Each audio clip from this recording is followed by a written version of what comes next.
And indeed, that's all started the conversation from that meeting between the federal government and the Nigeria Labour Congress. And to join us on this conversation, we have Comrade Amechi Asuguni, a former deputy president of the Nigeria Labour Congress, industrial and labor relations consultant, and he joins us virtually from Masaba. Mr. Asuguni, thank you for joining us. Good morning, brother. You're welcome. Welcome too. That meeting between the federal government and the Nigeria Labour Congress, the position of Labour right now, that everything must be resolved. I mean, the president was saying that, as you can see, there are no agreements. Is that a position Labour should be taking at this point in time? You know, agreement is supposed not to be a position. Agreement is mutual. And where there is no agreement on any subject, the party is free to tell the public that there is no agreement. I think that's what NLC is telling its members, that up to yesterday, there is no concrete offer from the federal government, referring to the MOU they entered, referring to all the actions that have been established. Don't forget, NLC first registered 1-day warning protest. It graduated to 2 days warning strike. And all of these were measures to letting federal government know that members are not happy. And it's 4 months counting, if my record is not wrong. And if you watch, negotiation in this manner is not like a negotiation that is done in a very calm atmosphere. When a policy is actually bringing agitation, the method of approach to it strategically must be given due attention. And I think, you know, because it's a new government, they are not giving key attention to this very matter. That is what I'm actually suspecting. They're not giving the required attention because there are other issues as far as they are concerned. So NLC is also trying to prioritize their own demand as more or less should be the leading issue because it affects the entire welfare of Nigerians. So that's where they are because... Okay, so if I may come in here, yes, the NLC is trying to prioritize the demands, but going on strike, is that the best option? I mean, we have already some comments coming in that NLC's position is not tenable, considering the economic situation, and as you have already stated, the multiplicity of things on the table of the government that they have to deal with. Yes, the question about tenability is about the subject matter. If NLC is requesting for refineries to work in Nigeria, that is the best request any country will wish for a country like Nigeria. The question now is, how would government approach NLC in resolving these challenges? Don't forget, I remember a few months ago, about a month ago, the essay to President of Media was almost going ahead to announce the minimum wage rate to Nigerians. Most of those steps were not necessary. And therefore, NLC is also waiting for Mr. President to proactively take some steps. You know, if I were government, you don't wait for a meeting before some of these things are discussed. Discussion should be like informing NLC of what you have planned to do. And NLC is now being asked to give federal government time to achieving that which has been offered on the table. But whereby they continue to dialogue as nothing is offered, that is when Labour begin to sense insincerity.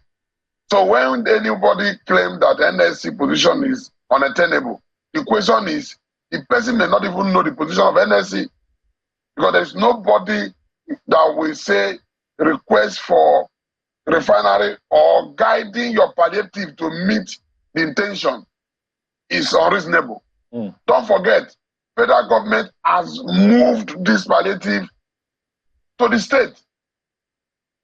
Some of money that has been given to state to offer palliative to Nigerians. That is how government should operate. But how well is managing this palliative?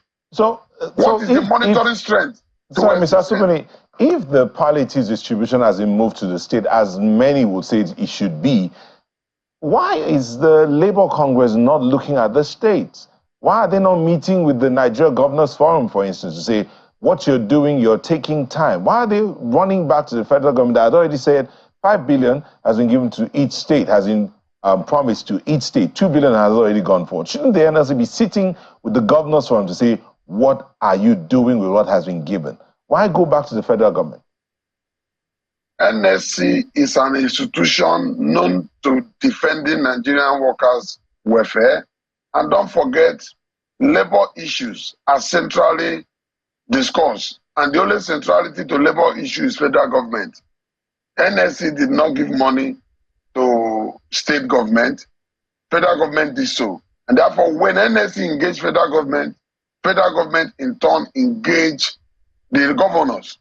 We are also having our state NLC chapters who eventually will engage governors, but they cannot determine the procedure for palliative distribution. So if in the beginning, on releasing those palliative, they should go with guide. Don't forget, this is the same method that affected us with CBN change of currency. You didn't give the enabled guideline for palliative to be distributed. Now it has been distributed. If they wrongly applied it now, we will come back to complain. That time money is gone already. So are we going to raise another 5 billion? The palliative should be seen to solving problem, not to empower people that are empowered. Don't forget, these are workers. They're already working. Palliative is not meant for workers alone. Palliative is meant for Nigerians. And therefore, the method of distribution must be transparent to the extent that when majority of Nigerians are convinced of what government is doing, nobody can sack them. Nobody can actually persuade them negatively. But when nobody is seeing something, hardship at that time will inform the behavior of Nigerians. And when that happens, I tell you, majority will be speaking one language, and it will not be in the good interest of government. So I think it is still better to allow NLC that has registered membership, private, and get answer, than to allow Nigerians who eventually nobody may be the leader of the majority. And when majority lead themselves, it may be worse than answers. So that's why we are trying to guide strategically. We are trying to guide strategically that nothing wrong happen in the process of achieving this palliative. And beyond palliative, there are other, beyond the money at the state, there are other things I think NS is asking. They're asking for buses, for example. They're also asking federal government to make some step in regards to wage, what I called wage award. But you do know that asking for 200,000 naira per minimum wage for whether you want to call it wage award or minimum wage, 200,000 naira. Again, the resources are limited, and there are so many demands out there. Economically, you have a scale of preference and in economic terms. But wouldn't it be better if the NLC was talking to the federal government aspect? Okay, what's happening to rail? What's happening to the health sector? I mean, why are we having to pay so much health insurance? Or what happened to health insurance? Why is the Labour Congress not pushing for some of these things that will make things easier? Instead, you're asking for more money to be put into circulation. Well, wouldn't that be different? No, they are asking for short-term method. You know, when you want to do whatever you are doing in a situation like this, the first thing to consider is the short-term approach. So the measures that are required now should be something that will give immediate relief. That is why you see everybody talking on palliative. In the long run, some of these things cannot be sustained. Even the money they're sending to states. I even appreciated the wisdom in Mr. President. Tell me, how long will he continue to release that kind of money? 2 billion for how many months? And how long are you going to release this money? When we are saying the essence of removing subsidy is to save money to better Nigeria. Do you know that if we work out programs, effective and workable programs that will take infrastructure to soften the hardship. Everybody may turn to even tell Nigeria Labour Congress to be patient. But whereby there is nothing on the table, you have to sympathize with anybody that is reacting. Because now, government should be seen to work out a template, work out a program from the rail. The rail sector, you don't expect NLC to even point to government about rail. Look at what happened in Lagos a few weeks ago. They commissioned some train to apply some popular route. The essence is to mitigate.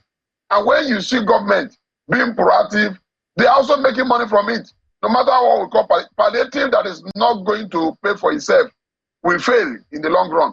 Because any system you put in place that cannot also generate little income for government to not just service that process that provide palliative for the people. Imagine you providing a train to run for Nigeria and you borrow money to buy to fuel it. What is the end of that suffering? That is the kind of challenge we want to cure. Let Nigerian government begin to see that economy problem require economic solution in such that, hey, they are not working now. We should be putting system in place that will make rail work. Then measures should also be announced to Nigerians. Next 5 years, what will work in Nigeria? Don't forget, we used to have Vision 2030. We had, I was a member of the committee that drafted Vision 2025. This is 2023.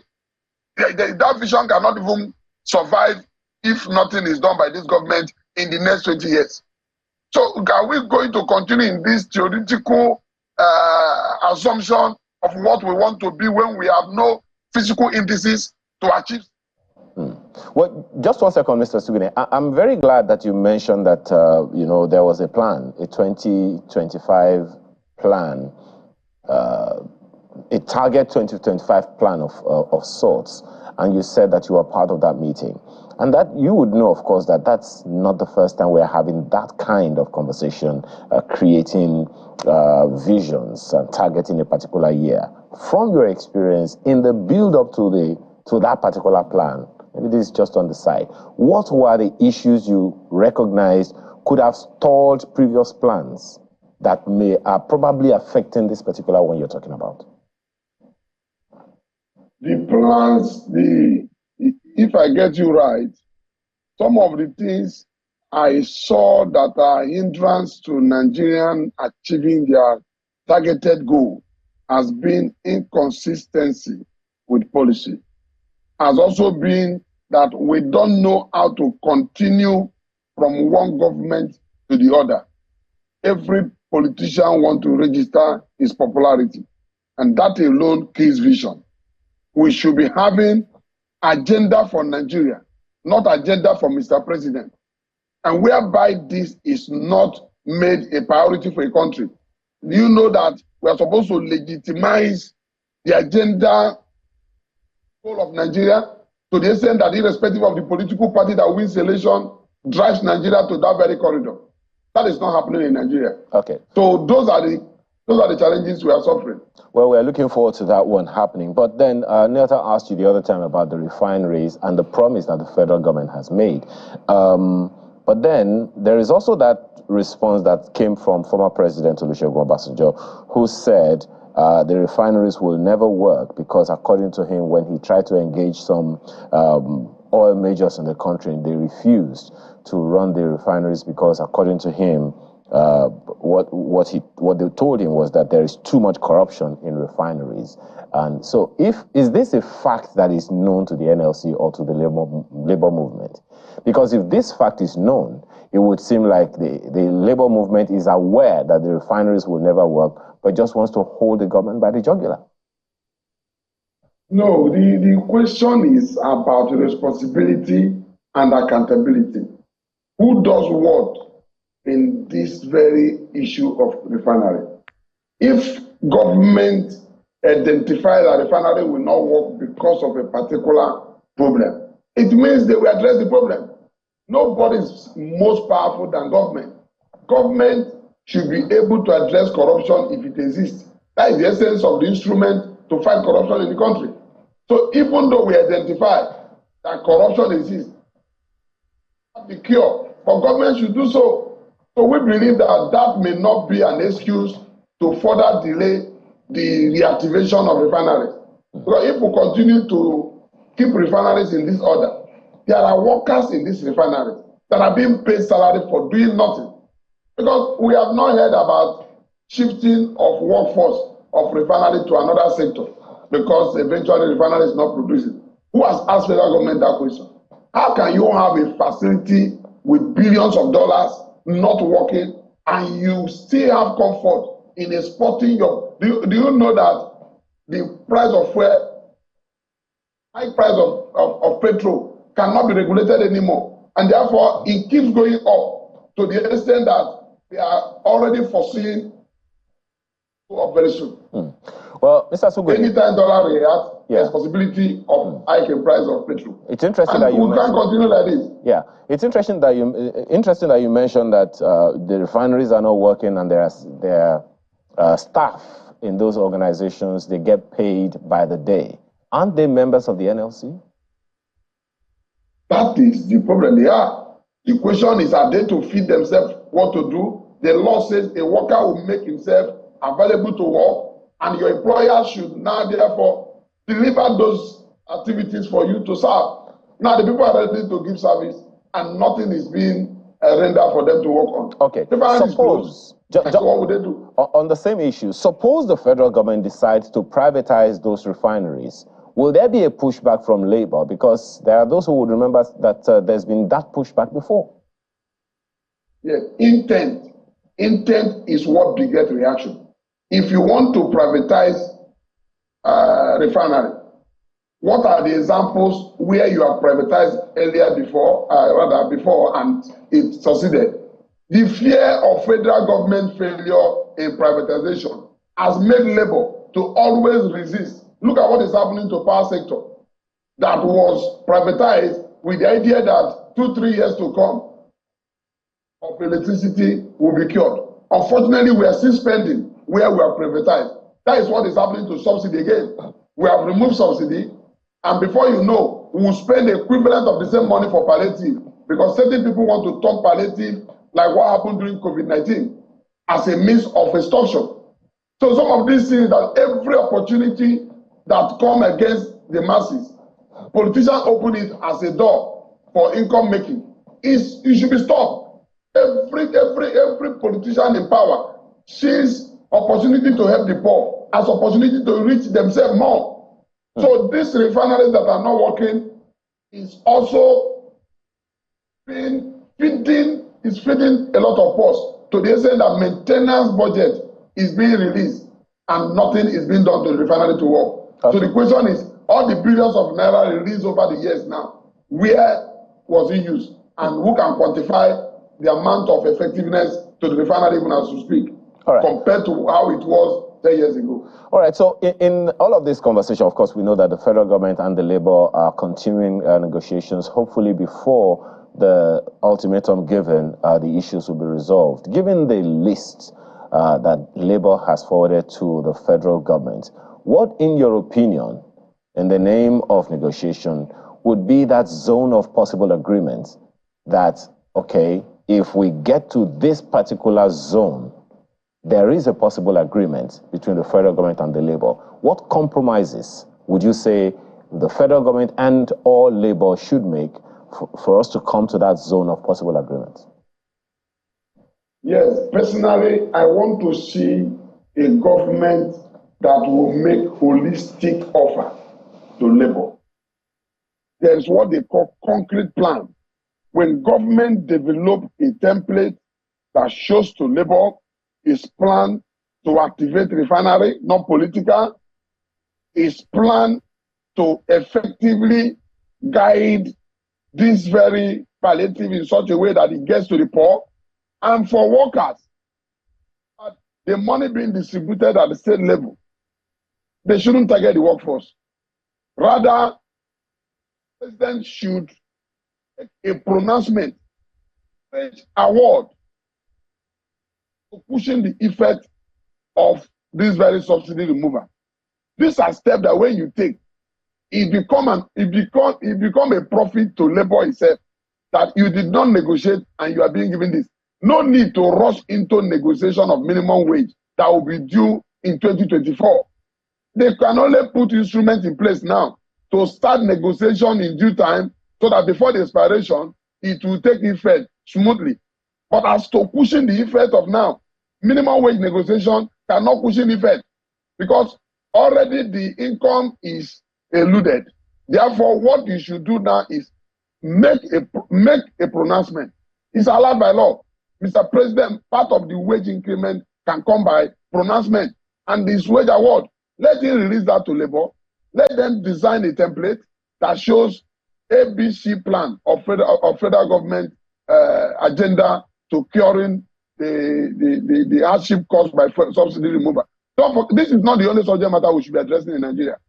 Subsidy removal should not be an agenda for federal government for 1 year. Rather, they should put instruments in place to cure this very menace and move forward to address another important sector of the economy.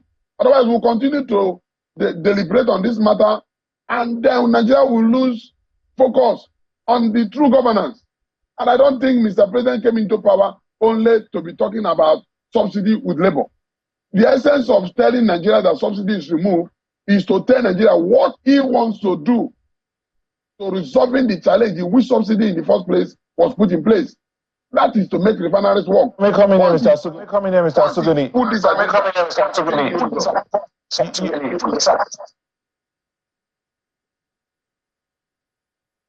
be looked at critically. You said subsidy removal shouldn't be a subject matter for 1 year. But what do you expect the government to do when at every point, at every turn on the road, one group or the other is coming up to say, you've removed subsidy, you must do this, or we will shut down, or we will down tools. What do you expect government to do? Nothing is being done. That is why you see majority opinion telling you you must do something, because you've not done anything. By the time you start doing that which is right to making refinery work, people will be asking about report date on your effort. But why this focus on making the refineries work? Now, there are those who have complained about the fact that these refineries are old, in quote, and outdated. So there are more modern refineries that are smaller and can be set up in a shorter period of time and can handle small quantities of crude oil and spread across the country so that we're not looking to just one area or tying ourselves to one basket. We can spread the basket and get things going real quick. Have we considered that? Yes, but you can only do so when federal government is the one saying what you're saying. If federal government is telling labor that it will cost more to rehabilitate the existing refineries, but now they want to build modular refineries or call it any name technology as proving it to be, but that it will cost less to achieve them, and in a shorter time, more of it will be distributed across Nigerians to give us what we want. But now labor should give them certain period of time. I bet you majority of us will still want to go in the route of steps that will make that work. But now, those are side opinions. And most times, side opinions are just made to attract attention without result. And so we may not believe that the refineries that are dated and we are still servicing them to today, it's meant that it will work one day when we focus on it to work. I don't think Nigeria government even believe in this refinery. Let me come in here and ask you this last question before we go. And it's tied to the question I asked you earlier about this focus on the federal government. We still have the state government and we have the local governments. Again, you already mentioned it that the federal government has shared money, palliative monies to the state. And these monies are supposed to be spread even down to the wards and to the most vulnerable in society. But see this other matter of the electricity, for instance, it's on the concurrent list now. It's no longer on the exclusive list. And we're seeing that the cost of metering has gone up. A single phase meter that used to be 24,000 in 2013 is now about 82,000 naira approximately. Yes. And it's a three-phase meter that was about 53,000 naira is now about 144,000 naira approximately. Why won't labor, I mean, labor is the union spread across the country, look to say, okay, from the local government, These palliatives that have been shared from the federal government, how are you spending it? Can Labour get to that point where they are holding even the lowest level of governance, which is closest to the people, accountable to this thing? Why wouldn't Labour go to the government and say, okay, now electricity is on the concurrent list. What are you doing to ensure that there is power spread across so that we can set up our little businesses and still earn a keep? Yes, Labour is meant to do all of this in an economy that is not working, which is like this country. Now, do you know that the essence of allowing states to contribute to electricity is to also allow a fair competition among states to prone development? I agree with you that states are the most relevant unit in every nation that eventually contribute to the larger scale of development of the economy. Because if we continue to focus on federal government for everything, eventually it will slow down, because federal government is like one front facing 36 states, including FCT, as the case may be. In this order, NLC have their membership from local government to federal. And like I told you before, NLC leadership from the headquarters always engage the Nigerian leadership, which is Mr. President. And it does not stop other NLC chapters at the state level to meet their governors for ABCD. But every government should already know that electricity is one of the key factors that will not just promote development, but will also attract investors to the state and therefore increase the internal revenue. All right.